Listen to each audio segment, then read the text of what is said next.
Hello, ladies and gentlemen. Welcome to the Just Arrival podcast. My name is DJ Abcool. Right here, my co-host is Aaron, the Texans fan. How you doing, my man? Man, I'm doing good. We've been waiting for so long for camp to continue, camp to pass through, for preseason to come along, because we were in that dead month of June and July where nothing's happening. So it kind of had us like on the sideline, not making videos for a while. But we're back. Hey, we're back, and we got action. We got everything ready for everybody to watch.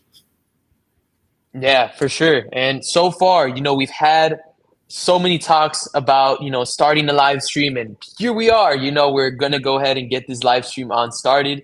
Mm. But we know the Colts and the Ravens will start their first preseason game in Baltimore, Maryland tonight at 7 p.m. Eastern. So, again, we don't want to take too much time away from the audience here, but we'll go Mhm. ahead and get started. So, we want to mention some key players that we've seen during camp. And, during camp, there's been many players that have been showing out. Aaron, do you want to go ahead and get started first with the Texans? What has been going on over there? Well, it's been going all right. So, the same old practices as everybody. But, of course, there's just that random day like today where I'm at work, and we've got the breaking news of our recent signee, CJ Gardner-Johnson. He apparently, it's a lower leg injury, but he went down badly. Like, so far, they're maybe saying torn Achilles, but we'll see. I pray it's Yeah. not, because he's a signing that we definitely wanted to see on the field. So, I hope and pray that he's good. I hope that it's just maybe a sprained knee or anything like that. Just nothing too serious. But the way it's looking, we'll see as we go. But that defense will stay locked in as who they've been all offseason. But going into the training camp with who's doing this, who's doing that, what I wanted to bring in was who's been showing up and showing out, and who's hasn't really been that great, who's been underwhelming of who you've want to see, from both of our teams. And I'm gonna go with I'll say the underwhelming first, and I'm gonna go with two players that I have on name because they were kind of called out all training camp the past month, and that was tackle Blake Fisher, who was just a rookie last year. And he did his job, average job, once a lot of our guys went down due to injury, and we kind of had hope for him. But now as training camp's been going by,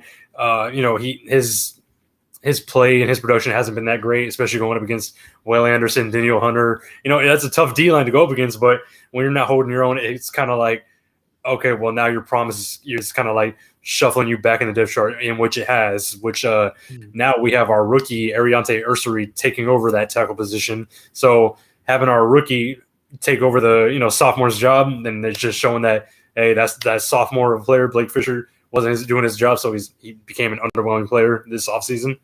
And one more was wide receiver John Mechie. I've been talking about him all last year, all in the offseason, of how his story's been promising to underwhelming. He's one of the guys that we feel that will be cut once the 53-man roster happens, because now John Mechie has been placed as the sixth wide receiver. So the way that's going, them two Yeah, players are right wow. there are the underwhelmings of this offseason. But just because of the underwhelmings doesn't mean that the team's gonna suck. No, it's just two certain players that aren't producing what they're supposed to. But other than that, it's just going along with their preseason games, because they'll both play in the preseason.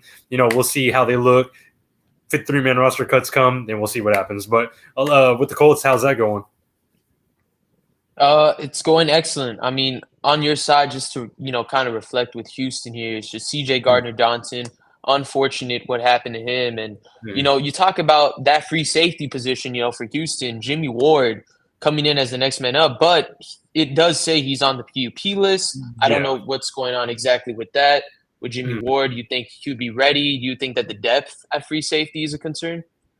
The death at free safety, because Jimmy Ward, he's on the non-player playing list because he was arrested back in June because of a domestic violence charge. So nobody knows what's happening Yeah. there. I'm pretty sure they're just trying to get the case out of the way, and then he'll come back. But regardless, he's one of the players from last year that we kind of were like, we don't even want him on the team no more, but he's still here. But that's why I say we hope and pray CJ's good.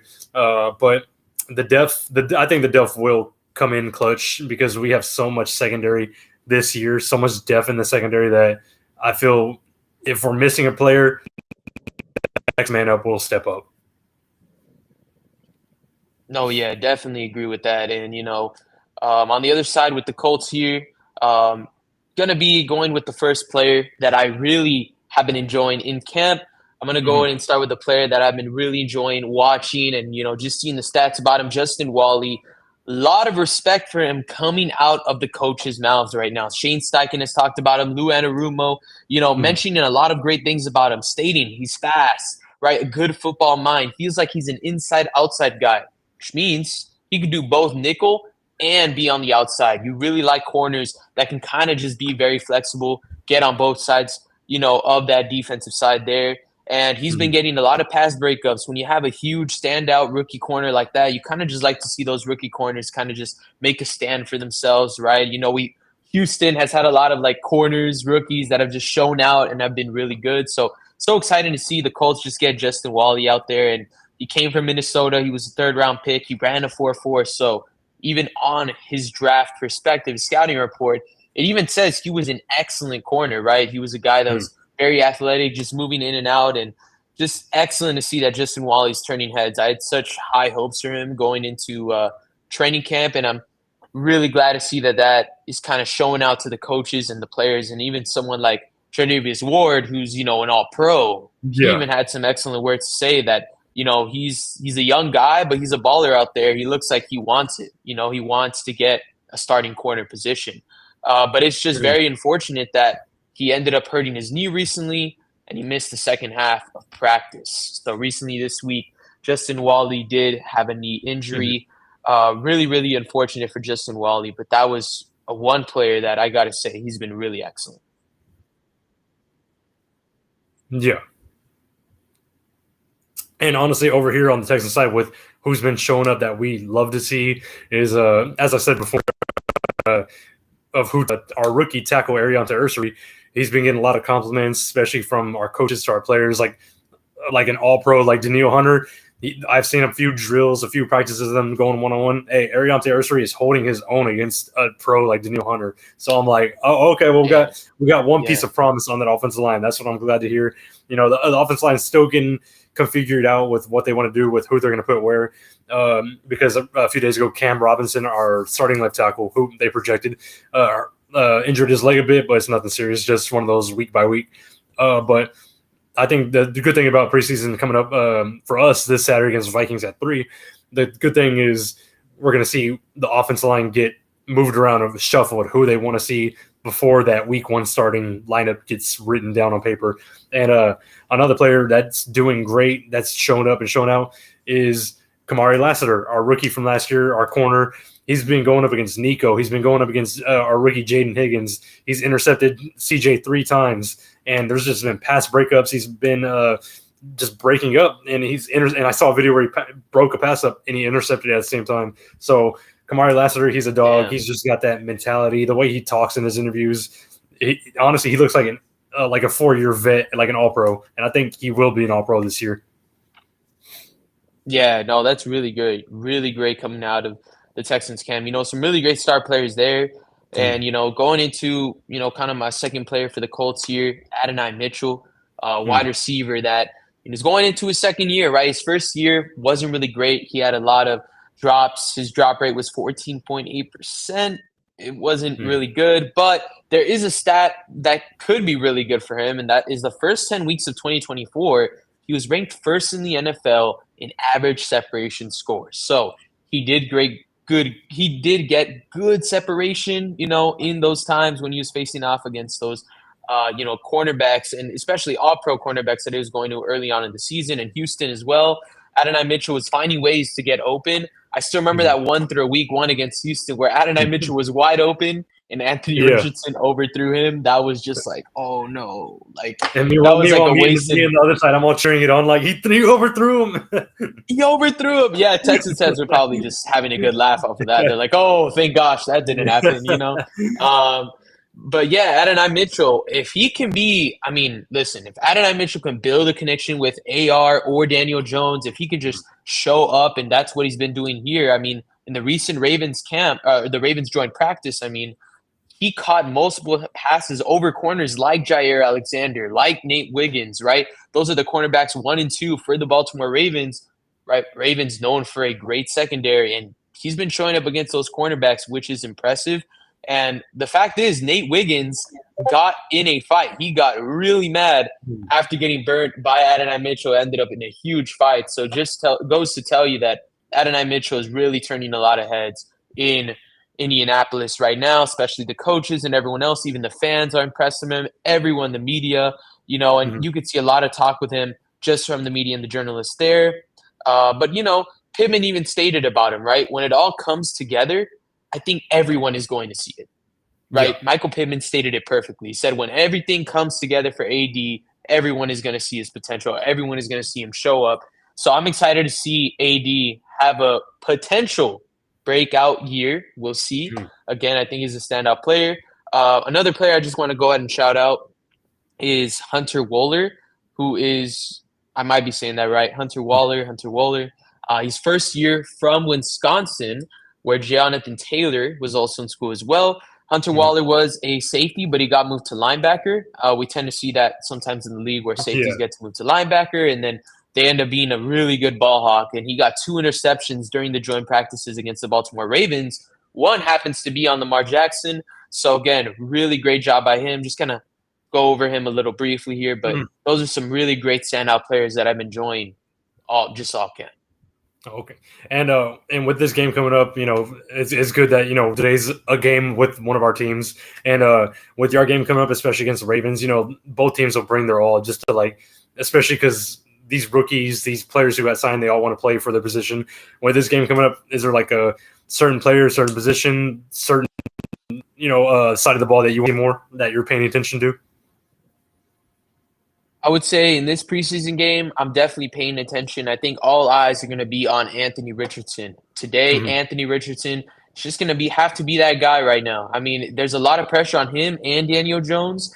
Both of them need to be dialed in today. Whichever one makes the most mistakes and doesn't look the most competent, I think, again, it's going to start to show. And in week 2 preseason, week 3 preseason, you're going to start to see one quarterback get more reps than the other, or you're going to start to see the coaches start to make the decision based off their mistakes or how good they were on those drives, right? Anthony Richardson's going to play a quarter and a half, and then Daniel Jones is going to play the second half of the second quarter. So should be interesting what's going to happen there. But I am really intrigued to see AR's accuracy and his footwork, his pocket movement, right? That is kind of the weaknesses of AR. I want to see him kind of be more accurate, right? That completion percentage, seeing how how all that adds up at the end. Same thing with Daniel Jones. I mean, want to see both quarterbacks not turn over the ball. I think both quarterbacks are going to be much safer with the ball, I would say. But what I'm looking to see is just Anthony Richardson just be calm, confident, just be him, right? Be the guy that the Colts drafted him to be. And with Daniel Jones, it's more though, right? Be competent, don't throw any turnovers. And if you wanted this starting job, you got to earn it, right? That's for Daniel Jones as well. So those are the 2 quarterbacks I'm looking for. And then another note would be the defensive line pressure. I want to see the defensive line be able to get pressure, stop the run. The secondary, obviously the improvements made with the Cam Bynum addition and Travis Ward. So I want to see kind of how the secondary looks in this game. And obviously, defensive coordinator Lou Anarumo. How does he's obviously going to be calling vanilla plays, but I do want to see, kind of how everything looks on the defensive side. Since maybe a blitz somewhere in there, just something like that. You're getting a sneak peek to what you're getting. Exactly. Just some kind of, vanilla play, but just the players, kind of how they look and all that, So I think Shane Steichen, Lou will keep it simple, but I mean, it's going to be a heck of a game. I think there's more height in this game than's needed to be. I think people tend to forget it's preseason for some reason. Yeah. I think there's more hype too, just because of with Colts, it's who you're seeing at quarterback. And I know with Colts fans, especially y'all want to see y'all don't want to see one drive from Anthony Richardson. That's it. I know y'all want to see more than just one drive, which I'd be the same way with certain starters. Like for Saturday, with our offensive line, there's been times where it's we don't know what we got. So that's why if they want to make our offensive line starters go out there, play a lot of drives, do it, because they've been going up against Will Anderson, Daniil Hunter, our defensive line. Our defense in general, they've been. I'm not going to be getting torched up a lot during training against our defense. So going up against a defense like that, the way people say, "Oh, you can't you can't rely on what you see at training camp, but I can because we got such a stout defense, Super Bowl contending defense. So, that'll have our offensive line ready for any other defense because at this point, our defense is giving any offense hell. So that's good for our offensive line to train against. So the offensive line is going to see, as well as it's the excitement for me seeing how great the defense can be in the preseason as well, even with backups, no matter who it is. And another piece of offense is our young wide receivers like Jaden Higgins and Jalen Noel from Iowa State. It's just, seeing all these young guys just wanting to see what they can do, with the first preseason game coming up. Exactly. And, for Houston, more though, it's, just questions about positions, questions about what you want to see, what improvements have certain players made. And, definitely on your part, like you were saying, it's all depending on that factor. And I mean, CJ Stroud, I don't believe he's going to play in any preseason. He's going to play like any half a quarter, maybe a few drives. I would think probably like a few drives on preseason week 3, and that's it. But on Saturday, I think we'll maybe see him for one drive, but we'll see as the reports go for him. Yeah, and I know, do you think you have questions more, though, for the offensive line going into these preseason games, like certain positions, how they level out? Yeah, it's still just me stuck with the offensive line because no matter if it's CJ, Davis Mills, or our third backup from Florida, I already forgot his name, just because I don't really hear enough from him. But it's just overall the protection of our quarterbacks, as well as running backs, Nick Chubb, Joe Mixon. Joe Mixon's dealing with an injury, but he'll be back by week 1, I'm sure. But our running backs, the way we looked offensively with our running game last year, it was, of course, Joe Mixon having to do it himself with running. He had to get out of the pocket, get out of everything. So offensive line is just keying into who's doing their job and who I'm sure the coaches will see they need to take out and put in for week 1 starter. No, yeah, that's definitely going to be intriguing, for Houston as well. Having their game on Sunday, you're going to have I think Nick Chubb, is he going to be able to play, or do you think you're going to see more Dameon Pierce, more Dave, I say if Joe Mixon isn't ready by week 1, it will be Nick Chubb as starter, and Dameon Pierce will be right behind him, as well as our other backup, Woody Marks, rookie from USC. No, definitely. And I mean, you even look at Dameon Pierce, like that is a guy that also, in these preseason games, I would imagine have a really huge role going into these preseason games in terms of having to show that, he's still that running back that could be running back 3 or running back 2, good depth, right? And I think Dameon Pierce has a lot to show for that. And, for other teams that are looking to, trade for him or sign him in the future, it's huge for Dameon Pierce as well. For the Texans, it's more though the offensive line. Some questions in the secondary. You said, the defense has good depth, and we all know the Texans have really good depth in their defense. I think it's more, though, the offensive line. And honestly, I was going to say, key player that I do want to see in preseason is because our starting linebacker, Christian Harris, he's been dealing with, and, it's been like, what's happening? Where's he at? So, the backups for our linebacker position, like former Colt, EJ Speed, I want to see him, something like that, Speed, man. Take over, see who can, because we got Henry To'oTo'o, we got Azeez Al-Shaair, but we still need our third backer out there, take Christian's spot until who knows if he comes back. But that's just like me growing up, it's always been defense. I love defense, so it's going to be great to see who shows up defensively on Saturday. Yeah, most definitely. And you talk about a guy like EJ Speed, man, that is probably the one guy that is probably going to show up the most. I wouldn't be surprised, if he is that linebacker. It's always those players that leave the Colts and then just go to a division opponent and they end up doing better for some reason, like Danico. Like, it's like so random. It's like, what the heck? But it ends up happening a lot, Yeah, for us, if a player leaves, they somehow win a ring. They somehow win a ring. Yeah, it's like, dude, how? Bro, oh my gosh, yeah, and it's crazy. The NFL works in mysterious ways. The universe, they say, works in mysterious ways. But at the end of the day, it's just EJ Speed. We'll see again. He's going to fight for that position. Christian Harris has been having injury issues. I don't really know what's going on there. He was out all of last year, you were saying, and now this year, it's almost like there's questions there. But I mean, outside of that, you have Azeez Al-Shaair, Henry To'oTo'o, who's so good. I mean, all those linebackers. Again, the defense D'Amico Ryans has that defense on lock. Like they're always going to be a really great defense to play against, and I think for offenses, it always gives them challenges when they face defenses like the Texans. Yeah, and I'll give you this question because this is coming from a Colts fan to a Colts fan from Anthony Richardson. So I'll let you answer that because for me, I'm just like a audience in the background, not knowing what's going on with Anthony. Yeah, no, definitely. And right here, we have a good question. What will dictate that Richardson has taken the next step? What should we watch out for tonight? Ooh, that is a really interesting question. Thank you for that question, Derby.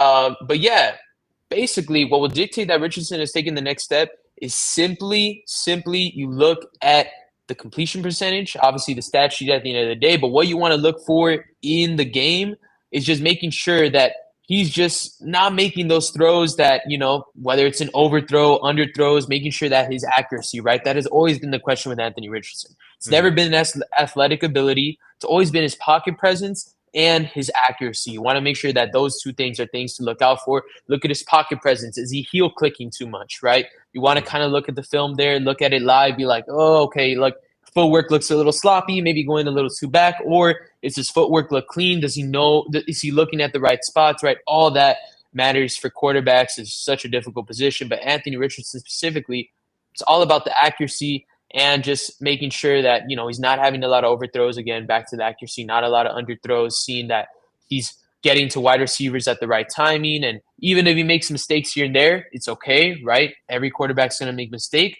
But at the end of the day, whoever does better between Daniel Jones and Anthony Richardson, that is what people want to see. That is what the fans want to see. That is what the media is looking forward to right now, seeing which quarterback is going to make the less mistakes and which one's going to make the most plays at the same time. So at the end of the day, that's what's going to come down to. So there's a lot of hype behind this game for that reason. Yeah, and coming from a Texans fan, from Anthony Richardson, with us playing each other so much during the season, no matter when it is, with Anthony Richardson, for me, as watching our defense, go attack him, it's always been his awareness of where his guys are at, how his pocket is pushing, and once he kind of loses that awareness, he starts losing that confidence of what he's doing. So I feel it's his awareness and confidence that he needs to show that it's there, that it's high, that higher than it's ever been last year, because his awareness, he is good. He is a good quarterback. He's a great quarterback, but his awareness and his decision making can lead to his downfall, which it has. But especially going up against the Ravens defense, no matter if it's first string or second string, Ravens always have a great defense. So for Anthony Richardson or even Dan Jones, this is going to be a great first preseason game to get your rust off and to get your accuracy, to get your chemistry going with all the guys starting this new season. Yeah, most definitely. And, you go into that kind of seeing the Colts and Ravens. This is just going to be an intriguing match, on both sides. But, I'm pretty sure Ravens fans have their own players that they're looking for out tonight. But, definitely, if you're watching here live right now, make sure to hit that like button and subscribe, as we're going to be live and uploading videos every week. So now that preseason's getting ongoing, Just the Rival podcast is going to definitely be more in the loop of things, right? But right now it's, about 7 minutes until the game starts. So I know everyone is kind of getting ready for that. But, Aaron, nice answer. Thanks. Yeah, sure enough. I got you, Derby. And everything. Every Colt fan, all parts of the media right now are just so hyped for this game right now. It's going to be excellent first half to watch, just to see AR and Daniel Jones battle it out, see who does better. I don't believe Lamar is going to play, but we could see that happen. Not. I don't know. I don't think so. Maybe like one drive. When it comes to starting backs, it's like maybe they'll play like one play and that's it. Yeah. I think we'll see, but I believe it'll probably be the backup or something like that. But I think it should be interesting to see. But Aaron, on your side, man, what are some of your thoughts going into, I don't know if you're going to watch this preseason game. I know you'll watch yours. I definitely will, especially, watching a rival team versus a team that we can never beat. So, it's gonna be a game that, for us to watch just because there's football back on. So I'll definitely watch it. But, with everything aside, I'm glad football is back. I'm ready to start everything. I'm ready to fantasy. I'm ready to start, sports betting. I'm ready to start everything, man. So football is just that great sport that we all love. So I can't wait for it. I can't wait to talk mess with Colts, Titans, Jags, or anybody in the NFL. We're back. We're ready to just bring the content we want to bring to everybody that's watching us. Yeah, and definitely here. And then we got Derby saying, thanks, guys. I appreciate you taking my question, nights answers. I want to see maturity like a quarterback that's in control and not looking panicked all the time. Exactly. Yeah. That's what we all want to see. We want to see a quarterback that can be in control. And thank you for, commenting that, Derby. Make sure to like it up, man. We're going to be here every week just talking Colts, talking Texans, and Aaron has a POV, first person point of view of the training camp. He's been visiting here and there, kind of seeing the players. So Aaron definitely has a lot of thoughts on that. And also, Aaron, I did want to ask, so what are some of the things, you've been noticing, just really quick before we get off here, what are some of the things you've been noticing from Texans training camp so far? Honestly, with Texas training camp, with the culture we have, that swarm mentality we have, like you can see everybody has this mentality of we want to win now. This isn't this is another season. This is that win now. DeMeco Ryans, you just like when he first got hired, it was we're just trying to build the culture into that swarm mentality, that Texans football mentality. And now in year 3, this is that we want to win. We're not gonna be desperate with how we win. We're gonna show that we are who we are. We're not gonna be no team that let's go sign this many players for a super team. No, we're growing from the inside and giving it out to the teams that we play, showing the fierceness that we got from our secondary, our offense. I can't wait to see the schemes that our new OC Nick Caley will scheme up heading into week 1, especially against his former team, the Los Angeles Rams. But other than that, with everything with training camp and all that, just the experience, the fans, just everything. And with the season coming, I just can't wait to go to some upcoming Texans games. Yeah, and like you were saying, the Texans have a culture, man. They have a great culture. DeMeco Ryans has been leveling up that team, and I'm sure I have a lot of personal respect for that team. The Texans have done an excellent job. CJ Stroud, just an excellent culture. And Derby did like and subscribe. Thank you so much for that, man. We appreciate that at Just a Rival Podcast. We're here talking it daily, talking it weekly, Colts and Texans. So if you're a Colts and Texans fan or an AFC South team member, as we are going to start to have Jaguars and Titans podcasters on here soon, potentially. So that will be an excellent opportunity for you guys to get to witness. But yes, I am also going to shout out Tyler Warren. I do want to see that tight end, Tyler Warren. Yeah. Man, he's going to be excellent. I want to see him make plays. I have a feeling he could get a touchdown. We never know. I think tight end Tyler Warren will definitely be the focus point of a lot of fans as well. Yeah, that is the pick that I was on live with that JDW, and I was happy that y'all drafted him because I know that's the guy y'all wanted. And even though y'all will be going up against us 2 times for us to see him, we always suck against tight ends. But yeah, it'll be great to see how he pans out for y'all as well. Yeah, no, definitely. And definitely like JDW saying, it's going to be hard to find some reasonable Titans fans. Yeah, definitely. It's going to be really hard. But yeah, we're going to 7:58. I'm so excited. Okay, I'm so excited for this game to get unstarted. This is actually like really excited. Football's back. Let's go. So yeah, I think me and Aaron are going to go and head out. Ladies and gentlemen, that was from me, DJ Be Cool. Aaron on the other side. Any final words, Aaron, before we close the live? Not much. I'm just glad we're back. Honestly, we'll more likely do this every Thursday because Thursdays are always the week of like Thursday Night Football, and then heading into the week. So Thursdays might just be the day of just a rival, getting over everything we want to get over before this the up games start. Like right. Yeah, no, definitely. And, that's what's going to happen. But, yep, thank you guys so much for the live stream. Thank you guys. It's been a pleasure. But, yeah, that was me, DJ Be Cool. Aaron on the other side. Make sure to follow us at our socials if you want to learn more about us. And make sure to like and subscribe. And Just a Rival, we are out.